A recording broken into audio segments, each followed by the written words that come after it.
Salut la B7, on est ravis de te rencontrer et de plonger dans ton univers musical, ta vision de la vie et tes projets pour la suite. Mais pour commencer, la B7, la B2C, tu nous expliques? La différence entre l'AB7 et la B2C, c'est que l'AB7, c'est qui je suis réellement, c'est vraiment conscient. Et la B2C, c'est tout qui est tourné à la rigolade. Je peux aborder un thème sérieux aussi avec la B2C, mais qui sera tourné à la rigolade, qui ne sera pas tourné de manière sérieuse, ou écrit en tout cas de manière sérieuse comme la B7. Et ça a eu tendance à virer aussi sur de la musique électronique, plus la B2C. Pas au début, mais après, c'est plutôt ça qui se passe, je constate, et que ça correspond mieux au délire de la B2C. Un peu d'électronique, on raconte quelques conneries dessus, et voilà. La B7 et la B2C, c'est ce que j'ai constaté par la suite, c'est Mr. Renaud, Mr. Renard, c'est Eminem et Slim Shady, c'est Gainsbourg, Gainsbar. D'autres personnes l'ont déjà fait avant moi, bien sûr. L'album To Beach or Not To Beach, en l'occurrence, était une présentation de mes deux personnages. Donc c'était la B7 featuring la B2C, featuring moi-même en fait. Et à ce moment-là, la B2C posait encore sur des musiques à tendance hip-hop, rap, et après ça a viré dans de l'électro. Beaucoup plus, ça correspondait mieux au personnage. La B7 c'est un peu trop d'orgueil, mais la maturité fait que parfois il accepte d'être rabaissé.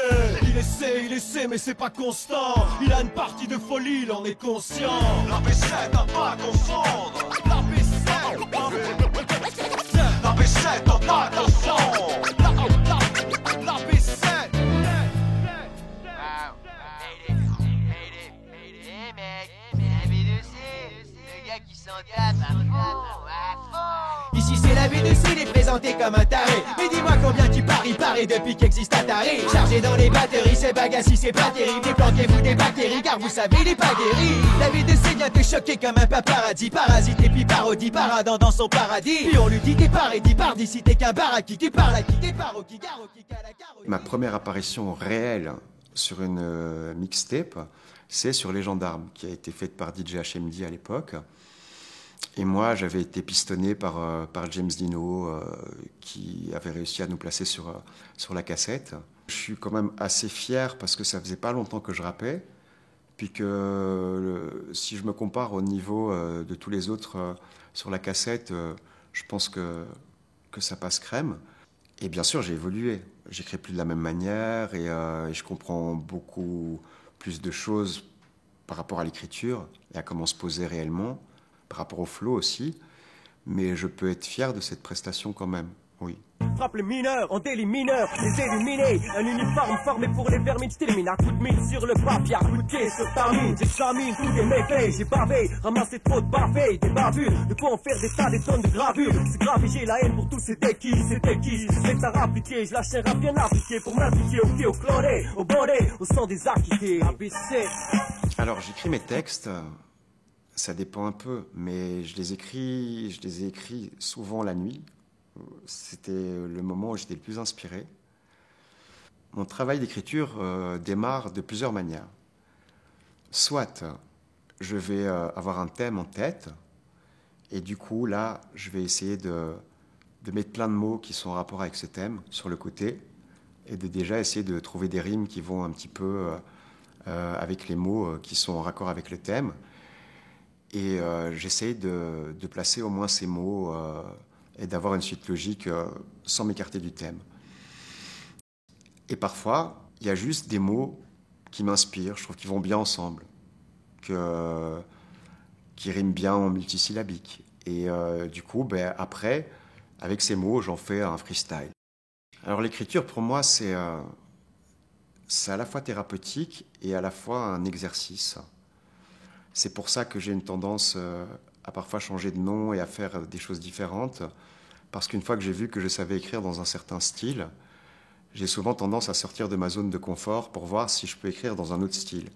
Il y a un thème, on va dire, qui revient assez souvent, c'est le thème de l'amour. Et puis, je fais aussi pas mal d'allusions à mes travers dans la drogue, par exemple. Mais je ne vais jamais prôner ça, en faire l'apologie, Je vais plutôt essayer d'avoir un message de prévention par rapport à ça. Si j'aborde le même thème avec la B2C, je vais dire totalement le contraire, parce que c'est pour rigoler et que j'ai envie de faire rire les gens et que je dédramatise tout. Mais au fond de moi, c'est pas ce que je pense réellement. Je pense qu'il y a plein de moments où il y a une part de poésie aussi dans mes chansons, notamment quand j'ai travaillé sur la première, dans Quand les jeunes s'en mêlent, où ça c'était des slams avec des thèmes qui m'étaient imposés chaque semaine. C'était un nouveau défi. J'avais les enfants brûlés au 3e degré, j'avais les déportés juifs pendant la guerre, j'avais tous des thèmes assez lourds, où je devais généralement me renseigner avant de les aborder, mais la touche était beaucoup plus poétique. Yo, yo, OPAK, yo, nouveau collectif, Ariel, Master P, KLP, la B2C, yo, c'est like OPAK, avant tout, ce sont des souvenirs inoubliables. C'est la base, c'est là que tout a commencé à devenir sérieux. C'est un partage qui a été fait avec des personnes venant d'horizons différents, mais que j'apprécie énormément. On se réunissait sur la musique et aucun regret, à part peut-être que ça s'est terminé trop tôt.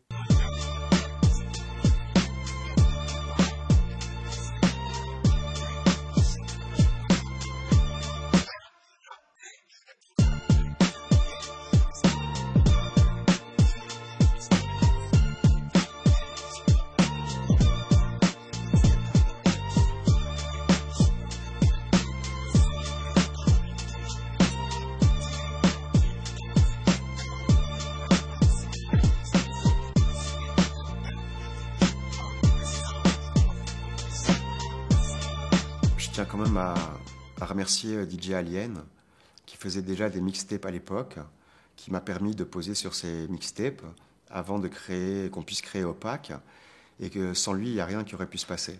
C'est lui qui avait un studio, c'est lui qui faisait les musiques, c'est lui qui mixait, qui nous enregistrait. Il faisait un travail monstre, en fait, DJ Alien, avec énormément de justesse et un grand cœur.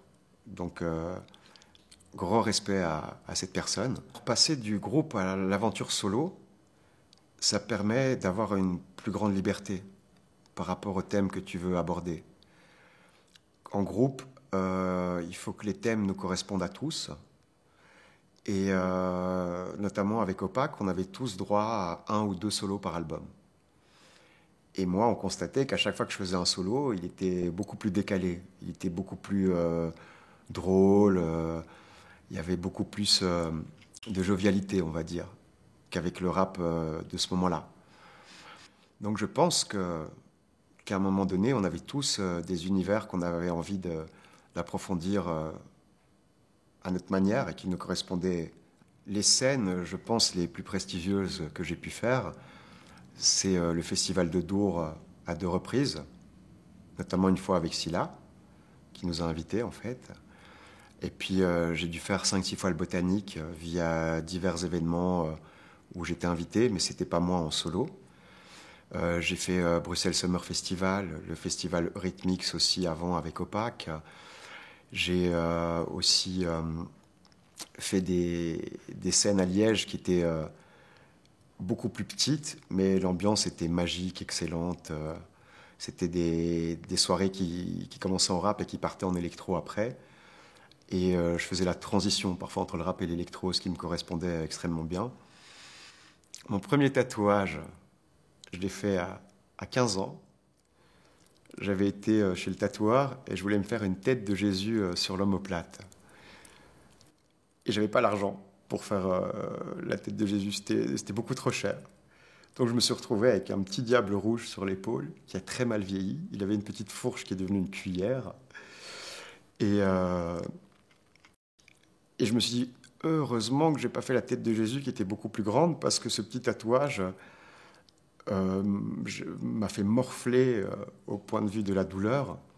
Le dernier, il me semble que c'est le dernier en date, il a été fait par Flo Tattoo Shop, une personne de France, que je peux peut-être montrer comme ça. Et il m'a fait ça en 2-3 heures. Et je devrais y retourner d'ailleurs pour remettre un peu de couleur parce qu'il était déçu de ne pas pouvoir clôturer le projet en entier en une fois. L'ensemble de mes tatouages, du moins à la base, c'était à chaque fois quelque chose de conscient qui m'était arrivé dans la vie, des choses qui m'ont marqué ou des choses auxquelles je crois. Et après, je me suis permis un peu plus de liberté. Genre là, j'ai des toiles d'araignée. Après, je dis, j'ai des toiles d'araignée parce que je veux plus écouter la merde que les gens racontent. Mais c'est juste parce que ça donne bien dans l'oreille à cet endroit-là, je trouve. Là, le tatou que Flo m'a fait, c'est pas vraiment une histoire de ma vie, mais il y a quand même le mot love dedans. Il y a quand même un petit acide psychédélique, donc ça reflète aussi des moments de ma vie malgré tout. Hein.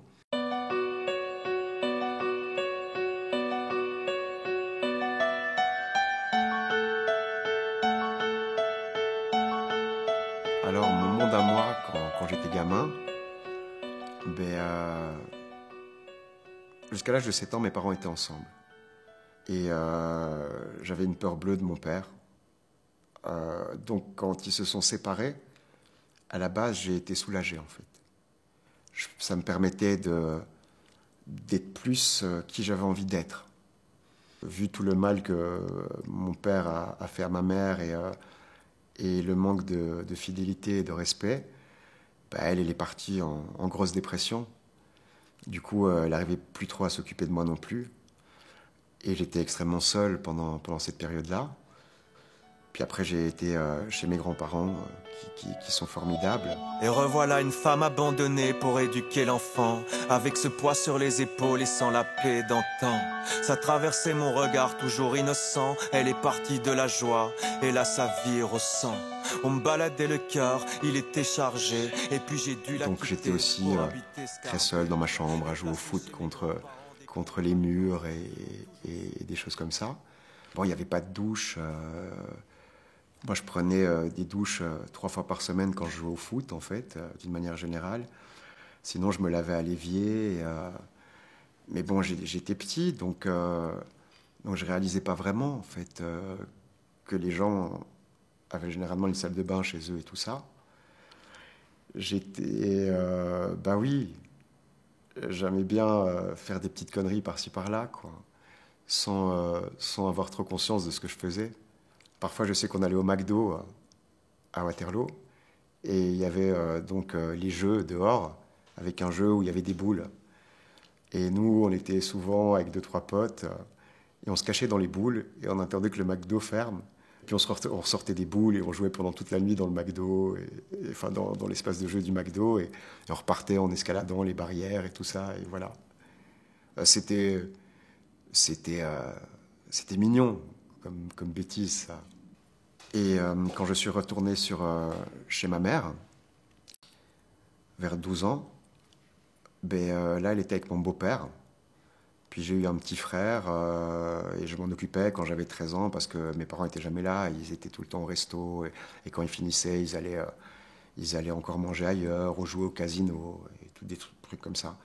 Du coup, je la voyais jamais. Et je pouvais être jusqu'à 3 heures du matin dans les rues et tout ça. Enfin, il n'y avait rien et elle me laissait souvent tout seul à la maison, souvent tout seul. Et je me plaignais de ça. Je disais, maman, il faut qu'on mange ensemble, il faut qu'on ait des souvenirs ensemble. Alors quand elle était là, elle m'a donné énormément d'amour, mais je pense que j'ai souffert du manque de sa présence, énormément. Et puis ceux qui n'ont pas lâché la prise, j'avais les nerfs, ils ont su cravacher la crise. Et moi, je me rappelle que j'étais là, le corps attaché à la croix. J'avais l'esprit solide en étant fâché à la fois. Fallait que tout le monde ait trouvé la sortie. Et moi j'allais savourer cet amour d'Aphrodite. C'est grâce à mes aïeux s'occupant de ma personne. Mais la famille se disperse et ça m'impressionne. À l'adolescence, j'ai commencé à fumer des joints, à me faire avoir par la police quand j'avais 15 ans, pour pas grand-chose en fait. Mais suite à cette prise de conscience avec la police, le fait que j'avais énormément déçu mes parents, j'ai tout arrêté, j'ai changé d'école. Je me suis retrouvé au collège Cardinal Mercier, à l'institut. Et là, j'ai fait mes 3, 4, 5, 6, où j'étais dans les 3 premiers de classe à chaque fois. Pendant les périodes d'examen, là, j'allais chez mes autres grands-parents. C'était paisible pour moi parce que j'avais à manger, j'avais tout et je pouvais juste me concentrer sur mes examens en fait. Et quand j'avais des questions à poser à mon grand-père, généralement, il savait toujours plus ou moins y répondre. Et ils arrivaient vraiment à m'instruire. De l'autre côté, mon grand-père est néerlandophone. Parfois, je demandais qu'on me fasse réciter mes leçons, mais je voyais que ma grand-mère, elle faisait juste avec sa tête. Je crois qu'elle disait même pas ce qu'il y avait sur mon cours. Elle disait, c'est très bien, c'est très bien. Je peux aller jouer, mais non, ouais. Et puis voilà. Puis ce qui a été plus triste, c'est que voilà, mon beau-père, en tant que gros flambeur, a ruiné un peu toute la famille. À un moment donné, j'étais en Irlande. Je suis parti 6 mois bosser là-bas. Et quand je suis revenu, ma mère n'avait plus de logement, elle n'avait plus rien. Moi, j'avais déjà quitté la maison et j'étais parti habiter chez ma grand-mère à Nivelles à ce moment-là. Comme ma mère, mon petit frère et mon beau-père avaient tout perdu, ils se retrouvaient à habiter chez ma grand-mère.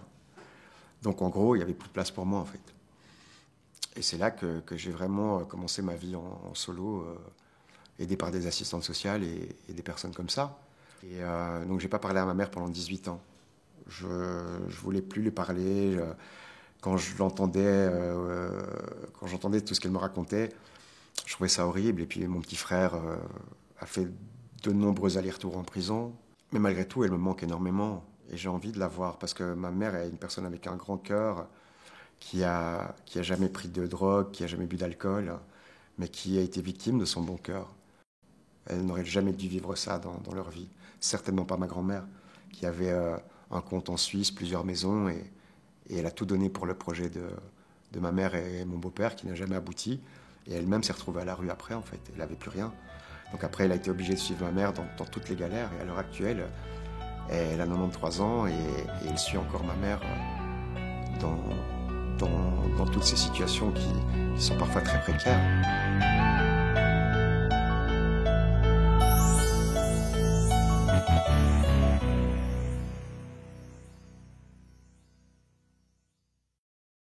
Original, déjanté et atypique, je pense que ça correspond totalement à ma personnalité.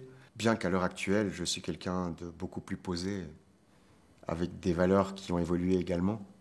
Depuis que je suis petit, c'est vrai que je me déguisais déjà, que je jouais de la guitare, que j'avais déjà, je pense, cet état d'esprit un peu artistique et délirant étant plus jeune. Mais ça dépend aussi surtout des rencontres que tu fais dans la vie, je pense, qui te poussent à aller plus loin ou qui te servent de modèle par moment. Je ne me considère absolument pas comme un rappeur, même si je le suis, mais je pense que j'ai réellement une âme d'artiste, notamment avec les décorations que j'ai pu avoir chez moi, qui étaient complètement psychédéliques, où j'avais créé une pièce au plafond à un moment donné dans un appartement, où il y avait des canettes, des couverts, un paquet de feuilles, un matelas, avec une échelle, comme si tu pouvais monter et habiter sur ce plafond. Et ça me fait pas penser au rap, ça. Ça me fait penser plus à un artiste un peu barge. Je suis quelqu'un d'assez optimiste, de joyeux, qui essaye toujours d'avoir une touche positive malgré un mauvais événement. Parce que même quand il t'arrive quelque chose de dramatique ou d'intense au point de vue des émotions, ou quelque chose qui ne se passerait pas comme il faut, il y a toujours quelque chose de bien à en tirer malgré tout. Le dernier clip, il a été réalisé par Fabien Russen. Il est venu chez moi, il m'a dit, écoute, non, pas d'artifice, pas de lunettes, je veux te voir au naturel. Je me suis laissé guider et il a transformé mon appart en vitesse et le projet est sorti en 24 heures, ce qui arrive jamais, d'une manière générale. Le morceau, en l'occurrence, s'appelle « Elle est belle », parce que même dans la tristesse, je voulais avoir une touche de positif. Et ça a été fait, la chanson à la base a été faite sur une composition de Max Montagne, qui a composé pas mal de sons aussi sur mon album Love Dealer. Et puis le clip en a découlé. Je sais que vous préférez quand je viens vous raconter ma vie. J'ai tellement de choses à dire, mais pour l'instant je me sens trop fragile. 27 ans que j'écris, j'ai de l'encre dans mes larmes. Quasi 20 ans que je me dis que je veux la prendre dans mes bras. Croiser les yeux de ma mère que j'aime, j'espère qu'on se reverra. J'en peux plus d'être dingue et d'être en guerre contre l'État. Je me sens seul à bord, pourtant j'en vois marcher dans mes pas. Et puis qu'est-ce que la norme? On nous a placés dans des cases, autistes ou TDA, bipolaires ou maniaques, schizophrènes, dépressifs. On est tous malades, c'est ce qu'on veut nous faire croire. Mais sais-tu que le monde est fake? Non, les écoute pas, car t'es sûrement... Mon souhait, dans un avenir proche, c'est un projet qui a une tendance beaucoup plus disco, funk, un peu dansante, qui me donne le sourire quand j'écoute, qui me donne plus envie de bouger, de danser. Cet album a été écrit il y a plusieurs années et j'ai vraiment hâte qu'il sorte parce qu'il me donne le sourire, il me sort complètement de ma zone de confort. J'ai jamais posé avant sur ce type de morceau. Il y a Brussels Paradise qui est un titre de l'album qui va être enregistré dans pas longtemps. Après j'ai un autre projet de rap en featuring aussi qui prend énormément de temps, que je n'arrive pas forcément à finir parce que j'ai décidé aussi de mettre moins d'argent dans les studios à l'heure actuelle pour me permettre parfois d'autres choses qui me font aussi du bien en fin de compte. Tu connais les bye-bye, tu connais les bye-bye, tu connais les bye-bye. J'ai pas les time, je cours all the night, je reviens de l'other side. On dit que je suis borderline, game over, fuck the life. Y'a le feu dans tes golden eyes, love dealer, over like. Je suis pas sous les faits du sky, Honey, Bonnie and Clyde. La B7, merci en tout cas pour ton témoignage, merci d'être venu, merci pour toutes ces réponses. C'est moi qui vous remercie énormément pour ce moment passé. Vous m'avez mis dans un climat très décontracté, de confiance. C'est très plaisant. Tu connais les bails. I don't wanna die, I don't wanna die. C'est Bruxelles Paradise.